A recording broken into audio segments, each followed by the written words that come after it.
اپنے زمانے سے آگاہ ہونا. ہم کتنا اپنے زمانے سے آگاہ ہونا, اپنے زمانے کی امامت سے آگاہ ہونا, نظام سے آگاہ ہونا. ابھی آپ تشریح سے پوچھیں آپ کا حکومتی و سیاسی نظام کیا ہے, ابھی کتنا ہم پریشان ہو جاتے ہیں, کتنا پریشان ہو جاتے ہیں. آپ سے پوچھیں بھائی آپ کے زمانے کا امام پردہ غیبت میں ہے, کیا آپ کے زمانے کا امام جو پردہ غیبت میں جا رہا تھا, کیا آپ کو کوئی سیاسی حکومتی نظام دے کے جا رہا تھا, یا ایسے ہی آپ کو آپ کے ہاتھ میں چھوڑ کے چلے گیا؟ اگر آپ نے یہ جواب دیا کہ وہ ہمیں ایسے ہی ہمارے ہاتھ میں چھوڑ کے چلے گیا, تو پھر آپ یہ کیا شکوہ کرتے ہیں کہ نبی اکرم کی رحلت کے بعد جو یہ کہتے ہیں کہ نبی ایسے ہی امت کو ان کے ہاتھ میں چھوڑ کے چلے گئے؟ بس نہ, ہمارا نبی جب اس دنیا سے جاتا ہے تو نعوذ باللہ امت کو اپنے ہاتھ میں چھوڑ کے جاتا ہے, اور ان کا کوئی حکومتی سیاسی نظام اور امام پیش کر کے نہیں جاتا. نہ پہلے کبھی ایسا ہوا ہے اور نہ اس غیبت میں ایسا ہوا ہے. ایک شیعہ کو, ایک مہدوی کو, ایک زمانہ عاشورہ کو, ایک عاشورائی کو یہ معلوم ہونا چاہیے اس کا 12واں امام اس پردہ غیبت میں جب موجود تھا, اس کی تیاری نبی اکرم کے دور سے شروع ہوئی تھی. ہمارے پاس ائمہ معصومین سے روایات ہے, ہمارے پاس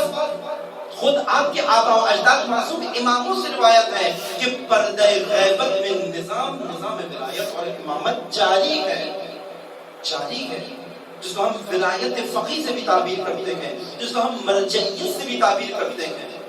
ہمارا امام زندہ ہے, ہمارے امام نے ہمیں کسی کے حوالے کیا ہے, ہمارے امام نے ہماری حفاظت کا اہتمام کیا. ابھی آپ دیکھیں نا افغانستان کے اندر جو صورتحال ہوئی, ابھی سب اس چیز کو دیکھ رہے ہیں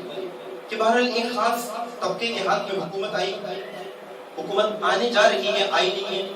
آئی جا رہی ہے, جو کہ ایک باقاعدہ فیز ہے, جو کہ امریکی شیطنت کا ایک حصہ ہے نا, کہ امریکی انخلا, بعض اس کو امریکی انخلا سے تعبیر کر رہے ہیں, جبکہ افغانستان کے اندر امریکہ کا ایک نیا مرحلہ ہے. انہوں نے خاص طالبان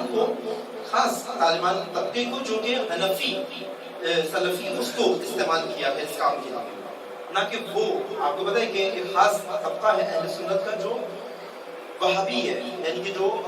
جس کا تعلق داعش سے ہے. میں کہوں یہ ایک تفریق ہے طالبان کی, جو ابھی آپ دیکھ رہے ہیں, جو اپنی مجالس میں بھی بیٹھ رہے ہیں, سبیلوں میں بھی جا رہے ہیں, جلوس اضحیٰ کی بھی جنہوں نے حفاظت کی, ایک منظر آپ نے دیکھا اپنے ہاتھ سے.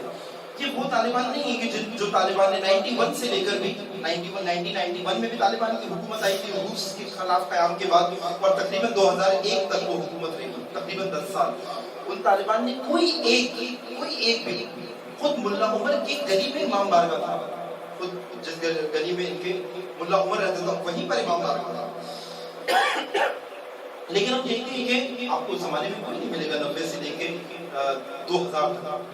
کہ وہاں پہ کوئی امام بارگاہوں پہ بم بلاسٹ ہوئے گے, وہ سارا سلسلہ ہوا, آپ کھا کے دیکھ سکتے ہیں ہسٹری. لیکن بعد میں ایک طبقہ باقاعدہ ڈالا گیا جس نے اس وقت ہی اپنا نام تبدیل کیا تھا القاعدہ اور یہ اور مختلف ناموں سے, پھر اس چوڑائل کو پوری دنیا میں لے کے آیا گیا, پھر داعش اور یہ سب سارا سلسلہ. لیکن یہ وہی اسی طالبان کو ابھی حکومت دینے کی تیاریاں کی جا رہی ہیں. لیکن آپ دیکھیں کہ جس کو سسٹم نہ ملا ہو, جس کو نظام نہ ملا ہو, جس کو حکومت نہ ملی ہو, ابھی 20 دن ہو چکے ہیں, وہ یہ طے نہیں کر پا رہے ہیں کہ بھائی آپ کا نظام جمہوریت ہے, آپ کا نظام خلافت ہے, آپ کا نظام عامریت ہے, آپ کا نظام کیا ہے, کیا نظام ہے آپ کے پاس. اور آج بھی پاکستان میں جو جشن منا رہے ہیں طالبان کی فتح کا, آپ دیکھیں وہ افراد بھی ان سے پوچھیں کہ بھائی آپ کس فتح کا جشن منا رہے ہیں, وہ طالبان کی وہاں پہ حکومت و خلافت قائم ہونے والی ہے, تو ہم بڑے خوش ہیں بھائی طالبان جیت گئے. کہ اچھا خلافت, آپ کا نظام خلافت ہے, ہاں آپ کا نظام خلافت ہے, پاکستان میں پھر آپ کیا کر رہے تھے 70 سال سے؟ اگر آپ کا نظام خلافت ہے اور آپ جشن منا رہے ہیں کہ طالبان کو موقع ملا ہے خلافت کو نافذ کرنے کا, چونکہ اب وہ اکثریت میں آ گئے ہیں, اب ان کے پاس اختیار آ گئے ہیں. 70 سال سے آپ کے پاس پاکستان کے اندر اختیار تھا, آپ یہاں پہ جمہوریت کی بات کر رہے تھے. یہ نفاق تھا. پاکستان میں جمہوریت پسند ہے آپ کو, اور طالبان کے لیے خلافت پسند ہے آپ کو. کہ دونوں میں سے یا طالبان کو مجبور کریں کہ وہ بھی جمہوریت نہیں کرائیں, یا آپ پہچانیں کہ 70 سال سے آپ نبی کے نظام سے ہیں, جو خود آپ نے اپنے لیے تشکیل کیا. لیکن آپ دیکھیں انقلاب اسلامی آیا 1979 کے اندر,